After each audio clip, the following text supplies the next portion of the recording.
reporting. So the concept is, it has come to the finishing line. Here we are. We are, for example, on Friday, and we're supposed to be giving our report, auditor's report, say on Wednesday next week. Very few days remaining. We've been able to collect all the evidence. Now we're in the process of thinking of how will our audit report look like. Ladies and gentlemen, there are things that I will have to really discuss with management. It's not proper for you to just wake up and say, I'm giving you a qualified opinion. I'm giving you an advanced opinion. If you do that, of course, this organization will be closed. And we never came in as an auditor to ensure that we are basically burying the company. Remember, the moment you give a bad opinion just like that, what will happen outside there? The customers, the suppliers of this organization will start viewing this organization from a bad perspective. They'll stop doing business with this particular company. The investors at the stock exchange will stop buying shares of this company.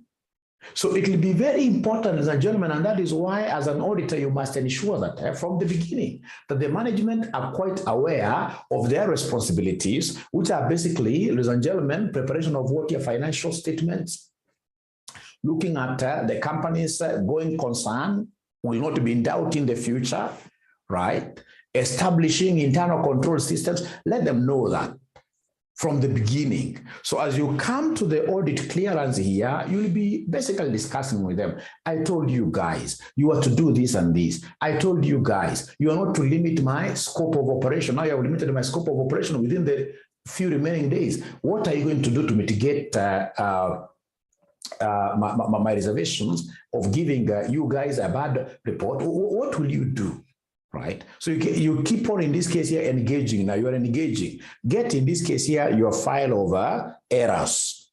Aggregate, for example, all the errors that are there. You're doing clearance. You see whether the aggregated error is very material. If it's immaterial, of course, in this case here, I will not be able to give a bad opinion. Because as an auditor, we work with materiality quite a lot. So if the total error is immaterial, then in this case here, I need to consider, I need, of course, I have to advise them, because I wouldn't want to be seeing these errors, right? I want to advise the management, but most importantly, ladies and gentlemen, if those errors are immaterial, then I'll give what we call unqualified opinion. But what if in this case, ladies and gentlemen, the errors are very material? If they're very material, before I give a bad opinion, I'll give these directors a chance of rectifying the mistakes. I'll even go ahead to draft my opinion. It's just a draft opinion that I'll share with these directors. In case you guys do not work on these errors, this is how my opinion will look like. So at the end of the day, ladies and gentlemen, these people, at the end of the day, ladies and gentlemen, these people have to look at in advance the kind of opinion that I'll be giving, and then they should be able to look at the repercussions, especially if I'm going to give a bad opinion. Chances are the pressure I'm giving them will be enough to ensure that they do whatever they change, they rectify the mistakes. Now, for us to appreciate what I'm talking about this morning, I would want us to go to our ACCA revision kit. I would want us to go to our ACCA revision kit. We go to ACCA revision kit and look at question number 112. Let's look at question number 112. I know you have this, and most probably you even printed, right? We go to question number 112.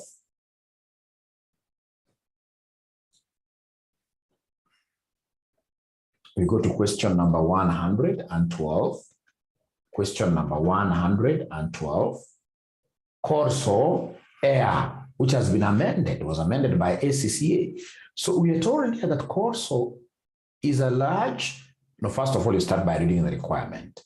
On the basis of the information provided above, describe the auditor's report that you consider is likely to be issued in the case of Corso, giving reasons. What kind of an auditor's report are you going to give?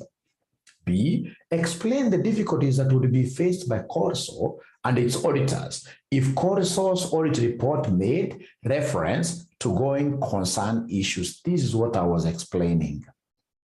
The difficulties that the company will face when we make reference to the going concern issues in the company, ladies and gentlemen, for sure, this company automatically may not even be in business in the future. I'll not be able to give this company a chance of working on their going concern issues if I just go on my report, auditor's report, and then I say, for example, Corso has a problem to do with what you're going concern. If it's suppliers who have been giving this company credit, these guys will stop forthwith and start demanding cash up front. Some customers who are quite careful with their reputation may not want to be associated with you. Even creditors, the guys who owe you quite a lot of money, these guys here will be salivating at you're going down. They'll be holding back, paying you, praying that you collapse sooner than later, right? So, ladies and gentlemen, this is quite important for us to appreciate. Here we are. So I'm trying to look at the questions here and thinking loud. Like now, part B, explain the difficulties that would be faced by Corso and its auditors if Corso's audit report made reference to going concern. So before I make reference to going concern, hey, I'll have to talk to these directors. Tell these directors, if I make this in my report is going to be read by thousands and thousands of people outside here. There will be consequences. The moment we make this, and perhaps it happens that your company is quite sensitive like banks, when we make a reference on going concern challenges in our company, we expect the following day a stampede of customers running to the bank's branches all over the country wanting to withdraw their deposits. It's that crazy, and then you run out of money, you close. So it's important for us to discuss really these consequences, because our idea as auditors is to ensure that these companies are able to make corrections so that we give a good report to the public. We are here to ensure, ladies and gentlemen, that the company's internal control systems are strengthened. We are not here to kill organizations. And of course, also we have to be quite factual. You have to be factual. But at the end of the day, before you start going outside there with your facts, try to sweep the house. Try to sweep the house inside here. Now, ladies and gentlemen, we are told here, Corso there. Corso is a large telecommunications company that is listed on a stock exchange. You can imagine it's listed in the stock exchange. The shares are trading in the stock exchange. So if I give a bad report, I can see a bad thing that the share price poof down. It's highly geared, because like many such companies, it borrowed a large sum to pay for a license to operate a mobile phone network with technology that has not proved popular. The company share price has dropped by 50%. These are indicators of going concern.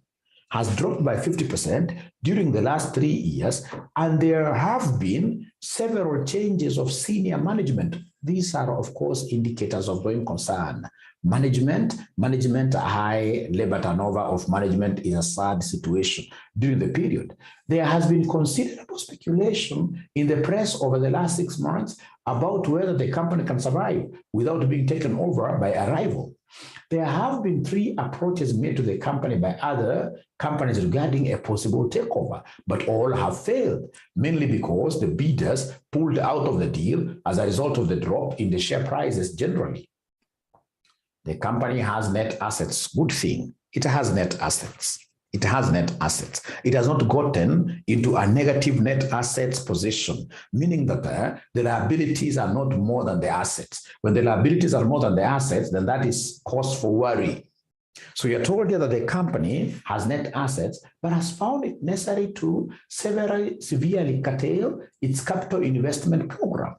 Some commentators consider these to be fundamental to the future growth of the business. Others consider that the existing business is fundamentally sound. You can see that there are grounds. There are grounds. There are people who consider these organizations, ladies and gentlemen, here to be fundamentally sound. It has also been necessary for the company to restructure its finances. You can see this company, the directors are not lying down. The directors are doing something. They want to restructure their financial capital structure, right? Detailed disclosures of all these matters have always been made in the financial statements. They've always been made in the financial statements. No reference has been made to the going concern status of the company in previous auditor's report on financial statements, and the deterioration in circumstances in the current year is no worse than it has been in previous years. Right? So, ladies and gentlemen, going concern issues were not raised in last year's audit report. And we are told that this year is no worse than the previous years. So then why should I, as an auditor, really go ahead to make mention, to give a bad opinion over this organization regarding going concern? And yet you can see that they are really trying, right? They're trying. The only thing that I need to do is to check this particular hustling, this particular efforts that are trying to put down to ensure that the company comes up. Are they sustainable, right? Are they going to bear fruits in future, right? Should I be able to convince myself that, hey, these guys are working good enough, they're putting in efforts here to ensure that things in future will awaken, then I'll not give a bad report. I won't give a bad report. So required, on the basis of the information provided above, describe the auditor's report that you would consider is likely to be issued in the case of what year? In the case of Corso Company. So in the case of Corso Company, what auditor's report do you think, ladies and gentlemen, is very suitable here? Is very suitable here. So in an exam situation, you guys, what would have you written down? In an exam situation, what would have you written down? In an exam situation, what would have you written down? What would have you written down in an exam situation? In an exam situation. So you're told here, remember you have answers, and I've taken time to discuss this quite a lot. Mine is basically to come and read this answer for you. Now, when you're reading this book, remember, it's important for you to look at this marking scheme. So report issues to Corso. Difficulties associated with reports on going concern. So report to Corso, although the company is obviously experiencing some difficulties, the evidence provided does not suggest that the business will cease to trade in the future, right? I'll not rely on what is in the media. I would want to get concrete evidence regarding this organization failing in the future, which I should use as the basis of giving my report. So far, I've not gotten very serious evidence, which in this case suggests that the company will cease to trade in the future. The company has net assets and still appears to have options available to it in order to resolve its problems. The fact that the company has taken steps to restructure its finance and has been able to do so is also a positive sign. On the basis that the situation is no worse than in the previous years and that no reference has been made to going concern in the past, it would not seem appropriate to refer to it this year. So an auditor's report with a modified audit opinion would be issued. I'll go ahead and issue a good report. I'll go ahead and issue a good report. Now, the other questions and gentlemen made reference to what year the difficulty is here to the company if I issue a bad report. If the auditor's report mentions a going concern problem, it's likely that Corso will find it difficult to raise finance from banks or investors. It is often said that it becomes a self-fulfilling prophecy, although this should not dissuade the auditor from modifying the audit opinion if the auditor feels there is genuine need. In addition, customers and suppliers may notice the reference in the auditor's report and subsequently be more cautious in doing business with Corso. this is likely to further worsen the position and liquidity of the business. For example, Corso suppliers may decrease the number of days credit they allow Corso or their credit limit. The relationship between the auditor and the management of Corso could become very strained. Should we give a bad opinion, then of course we will not be in this business come next year. Our relationship, ladies and gentlemen, will be very severely strained, particularly where the management of Corso genuinely believe that no reference is required. This is particularly difficult as the matter is essentially one of judgment and will rarely be clear-cut. In extreme circumstances, the auditors may lose the audit and the fees from associated year work. In this particular case, as there has been no reference to going concern in the past, reference to it this year would imply that the situation has deteriorated further or that previous reports were not correct. This is particularly a contentious issue as there is an ongoing public concern about the role of the auditor in warning shareholders about matters which will affect the value of their investment. Ladies and gentlemen, I don't want you to take notes. Remember already you have these books with you. The most important thing, ladies and gentlemen, here is to appreciate the fact that these people, honestly, they are trying. We are told in this case here, they are trying to restructure their finances, their capital structure, maybe issue more debt, right? Or issue more shares, raise equity, try to do like what Kenya Airways is doing, right? Right? And again, when I make reference to previous years' audit working papers, I'm realizing that the same situations that are being mentioned were there in the previous years, but the previous auditors never made mention. So these directors are really trying. The only thing that we need to do as their auditors is to sit down with management, try to look at really what are the loopholes that we could be having in the organization that makes this organization, for example, lose funds, right? When you tell me that, for example, you're restructuring your finances, could you kindly give me, this is evidential, could you give me, in this case here, a concrete evidence that there is a bank that you have an agreement with them, which will be able to give you some facilities in the future, right?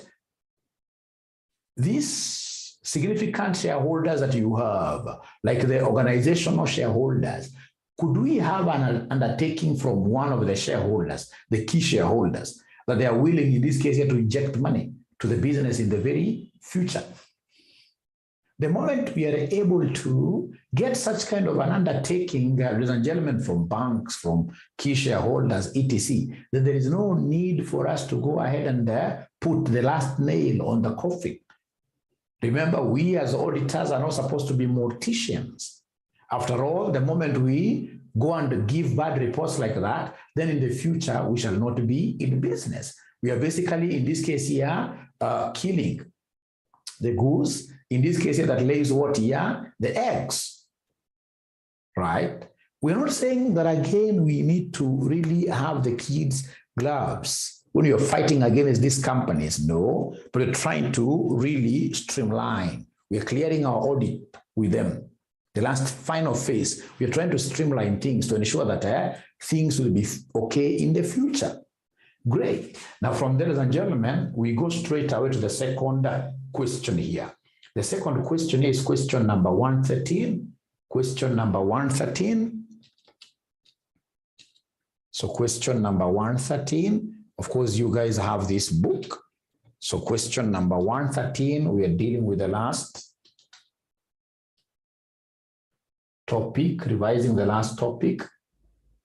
This is quite a short one, but very popular in your exams. Going concern and auditor's report.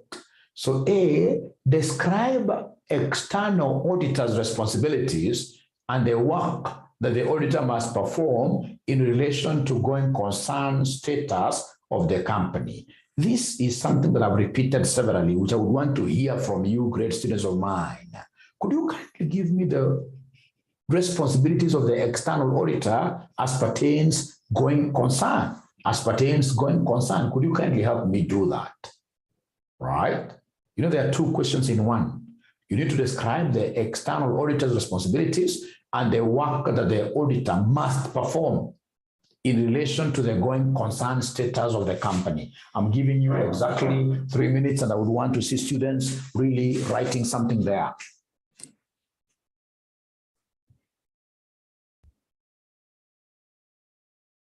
If you don't write, I'll be very sad. No. Just try writing something sketchy. Try writing something sketchy.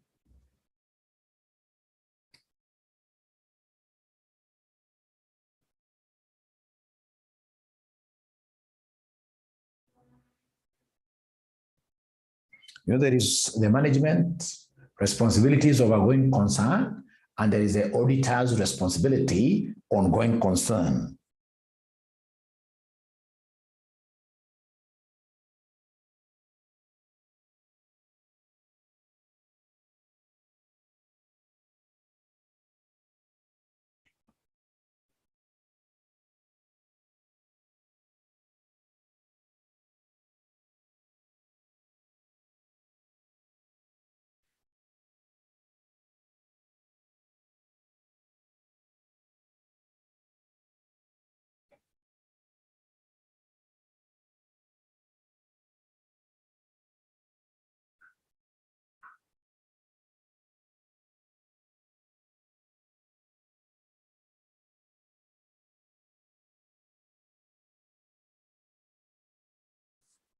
So I'm waiting to see whether there is anybody who is typing anything.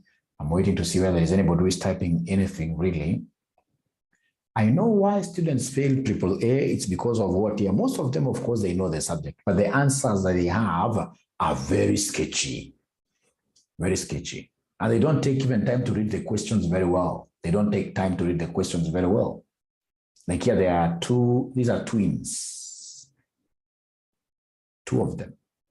The auditor's responsibilities and the work that the auditor must perform. Ladies and gentlemen, I can never, in this case, ladies and gentlemen, miss out any mark on the auditor's responsibilities, right? The auditor's responsibilities of a going concern. I'll never miss out on this. I'll never miss out on this. I can see a student who has taken time to respond. It's good to honor this student. Yeah, so external auditors are responsible for determining whether the financial statements of the firm reflects a true and fair view of their status. However, that is too general. Remember here, they are specifically talking about what here? The responsibilities of a going concern, right? Of a going concern, responsibilities of a going concern, responsibilities of a going concern. So what you're supposed to know, ladies and gentlemen, here is that normally the management will do an assessment. Will do an assessment of what here the company's going concern status. Going concern status. This is what the management is supposed to do every time. These guys must do what here every time. These guys here must assess. The directors, the management, they must assess and tell the whole world whether the company's going concern status is okay or otherwise. They must do that. So my first responsibility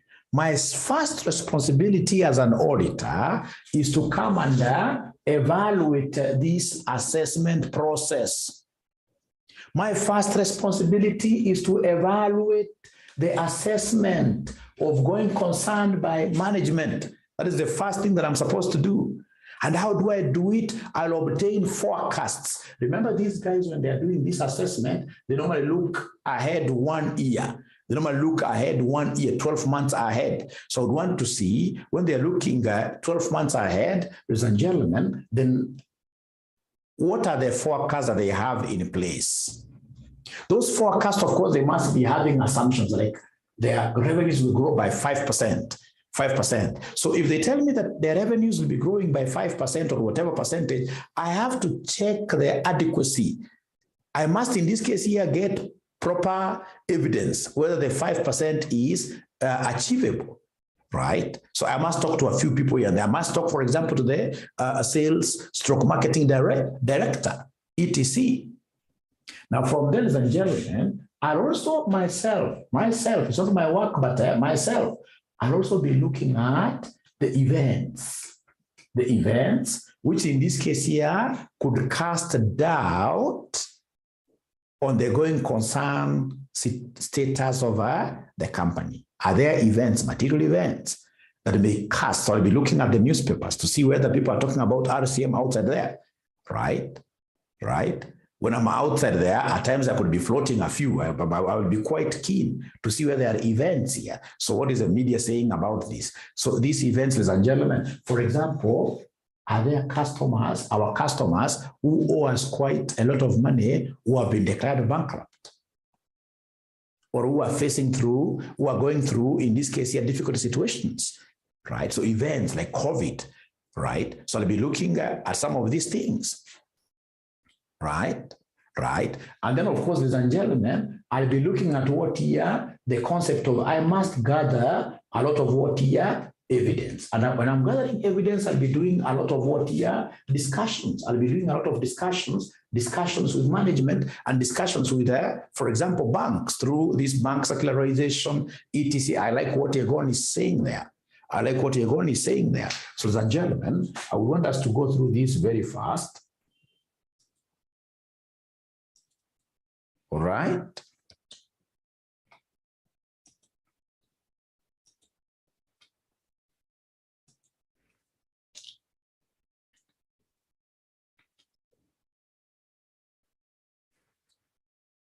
Okay. So it is here. So responsibilities, external auditors' responsibilities and the work that the auditor should perform in relation to going concern. Number one is to evaluate the management's assessment of the entity's ability to continue as a going concern. That is the first thing. Number two is to consider whether there are and remain alert throughout the audit for events or conditions that may cast significant doubt on the entity's ability to continue as a going concern. Next, and inquire of management its knowledge of events or conditions beyond the period, beyond those 12 months, beyond the period of the assessment that may cast significant doubt on the entity's ability to continue as a going concern. And then lastly, obtain, of course, sufficient appropriate audit evidence to determine whether a material uncertainty exists if events or conditions are identified that may cast significant doubt on the entity's ability to continue what here as a going concern. Thank you so much. Now, there is something that I would want to, again, to hear from you. We have seen what the auditor's responsibilities of a going concern are. So then what is the audit work that you guys should be able to do as auditors of a going concern? What are the audit procedures of a going concern? Audit procedures of a going concern. Remember, anything you say here will be correct. Audit procedures of a going concern. Audit procedures of a going concern. So 3 minutes, and today I would want to see. Thank you very much, Gilbert. I would want to see my students as usual talking. Is it because you guys haven't woken up yet? It could be possible that you haven't woken up. Yes, thanks, Mary. The audit procedures of a going concern. I'm giving you 3 minutes. The audit procedures of a going concern. The audit procedures of a going concern. So I'm giving you exactly 3 minutes. Ensure that you are able to give us this.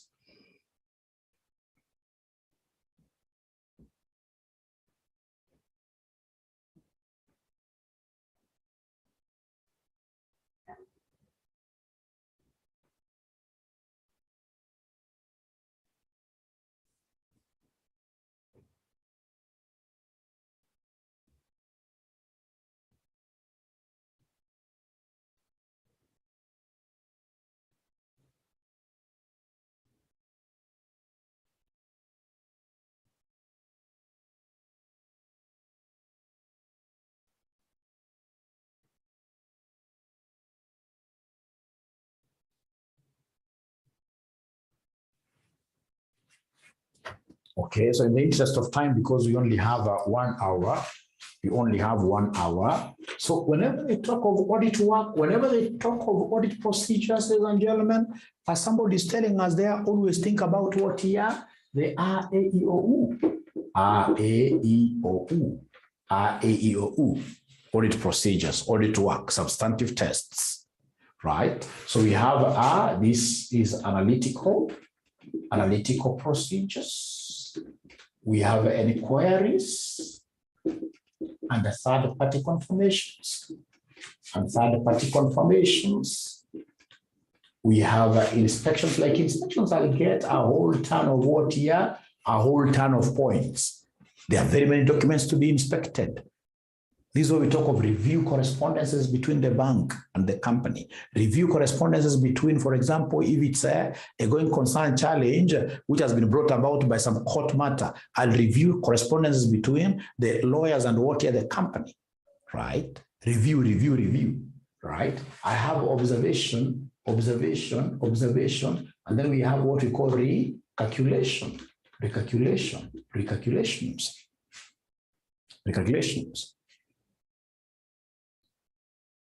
So, ladies and gentlemen, under analytical procedures, what will I do as an auditor? It is to calculate ratios, appropriate ratios, like the liquidity ratios, and do comparisons. Of these ratios, right? I'm analyzing, I'm computing ratios.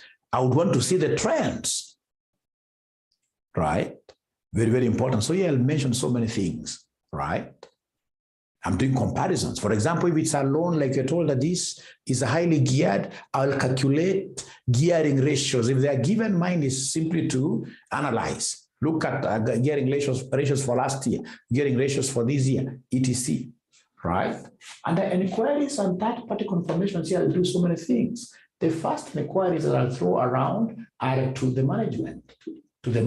I mean, I would want the management to explain themselves to me, how they reached the conclusion that the company is a going concern. So as they talk to me one-on-one, I'll tell them, hey, you guys know, give me a management representation, give me a letter of representations regarding going concern. Third party, of course, inquiries, like here I would want to talk to regarding going concern. I would want to talk to the banks. I would want to circulate, to get circulars from banks. So, of course, I would want to see whether the bank balance in the financial statements is correct, number one. Number two, I would also want to view any bank correspondences, right? Or even ask banks whether these guys are servicing their loans very well.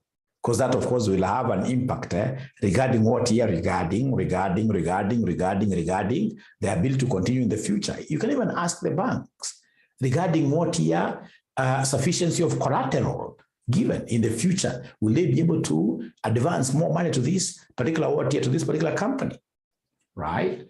Under inspections, ladies and gentlemen, there are so many things to inspect. Here, I'll think about, first of all, the board minutes. Board minutes. I want to see what the directors are saying. Right? So there are so many things that you need to review. The media, press. I would want to, in this case, to review, for example, correspondences between the bank and the company, correspondences between the lawyer. There's so much things here to be reviewed. I would want to review their forecasts. Review the forecasts. And any assumptions in this case here made. Any assumptions made.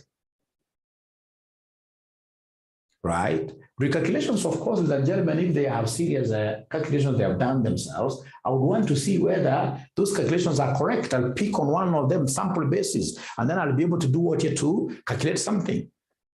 So here you will be able to have, a plethora of points to write, so long as you are a student who is exposed a little bit, right? And remember, you are making those particular audit procedures in relation to what you're going concern. That I'll evaluate the assumptions made by the management to see whether they are appropriate. Evaluate, review, etc., talk to, document, etc.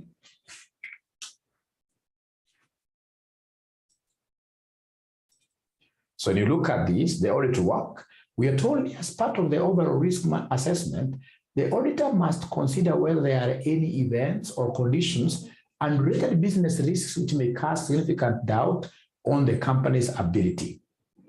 The auditor should evaluate the process by which management has assessed the viability. So you have to evaluate that process really.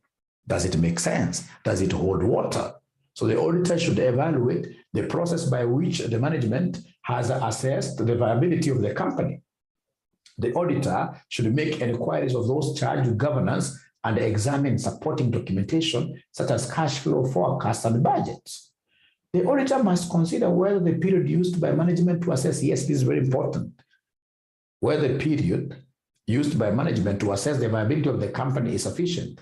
If the period covers less than 12 months from the reporting date, the auditor should ask management to extend the period to 12 months from the reporting date.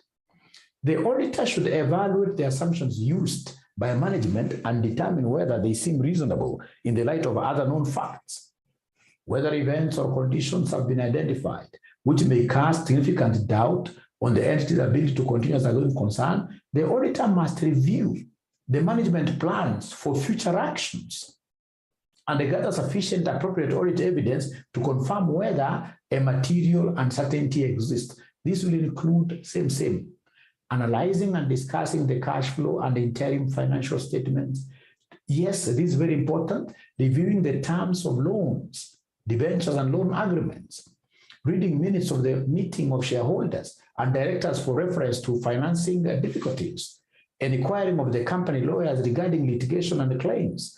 Assessing the possibility of raising additional funds. Reviewing events after the period end. The auditor must seek written representations from management regarding its plans for future what year? For future action. For future action. So I don't know whether, ladies and gentlemen, we are together up to now. Are we together really? Are we together, ladies and gentlemen? Are we together? Are we together? Are we together? Don't be labor to write notes because this is a book that already you have. It's a book that already you have. Great, great. So then you go to part B. Describe the possible auditor's reports that can be issued where the going concern status of a company is called into question. Your answer should describe the circumstances in which they can be issued. The types of reports. Should we give an adverse report? Should we give an except for qualified report? Should we give, in this case here, a disclaimer? Right? Right? So that one I expect your answer. Take like 3 minutes to think through, and then you advise.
So remember that this basically is a what if statement.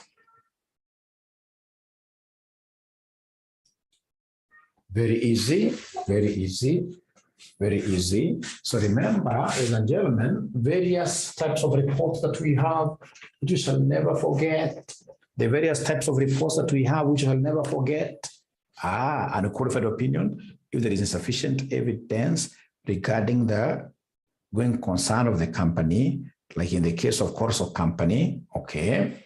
Now, listen and listen to me very well. Types of audit reports. So we have what we call unmodified, and then we have what we call the modified.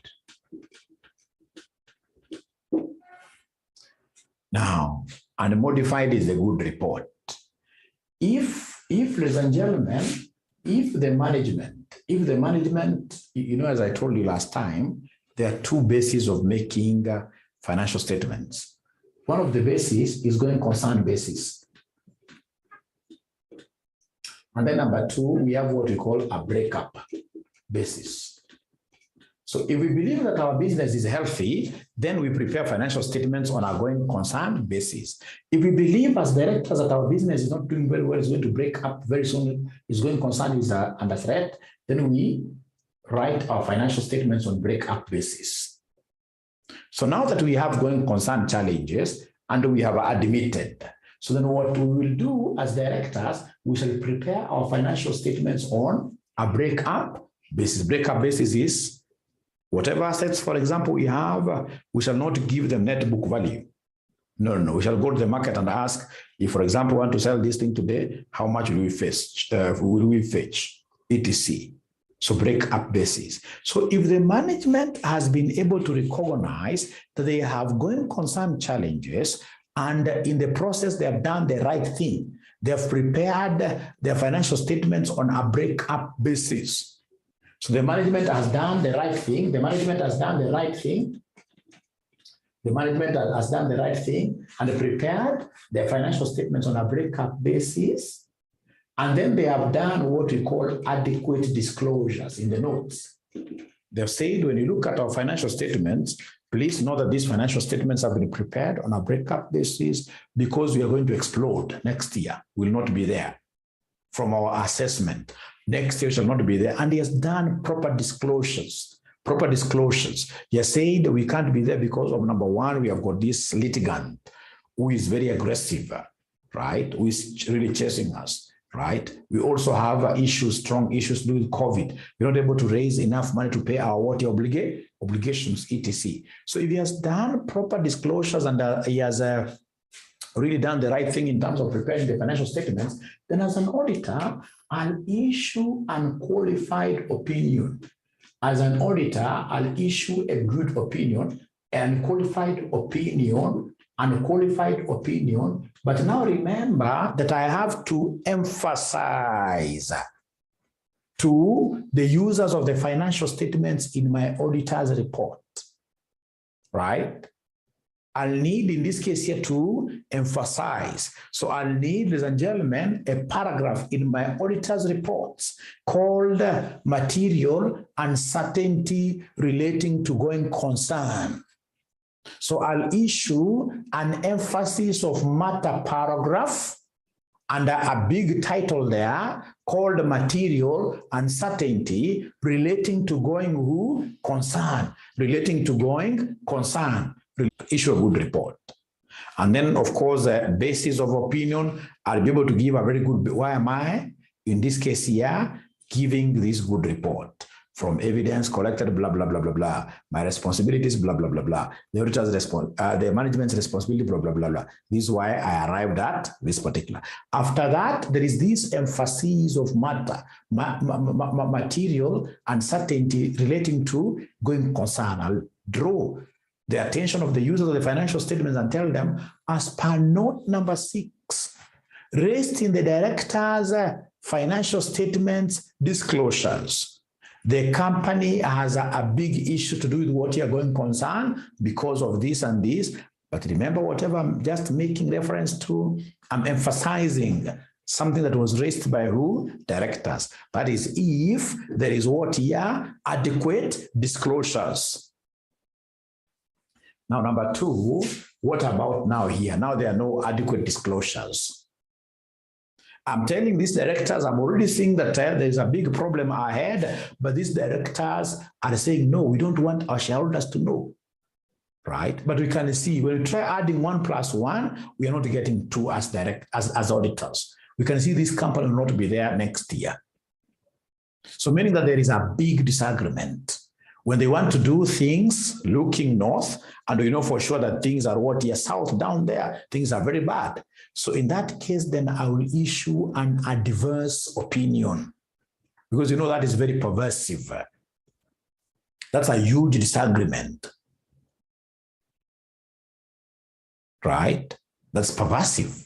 That's big, because they want me to cheat now. That's big. That's pervasive. I'll issue an adverse opinion. Now, what if I'm not able to collect sufficient, appropriate audit evidence regarding going concern? Then I'm not a magician. Remember, as an auditor, I'll base my opinion on evidence I collect. If I'm not able to collect any evidence, then, ladies and gentlemen, I'm sorry, I'll basically disclaim. I'll not place any opinion. I'll issue what we call a disclaimer of opinion. So please, you have the answers here, which I would want you to go and read later on,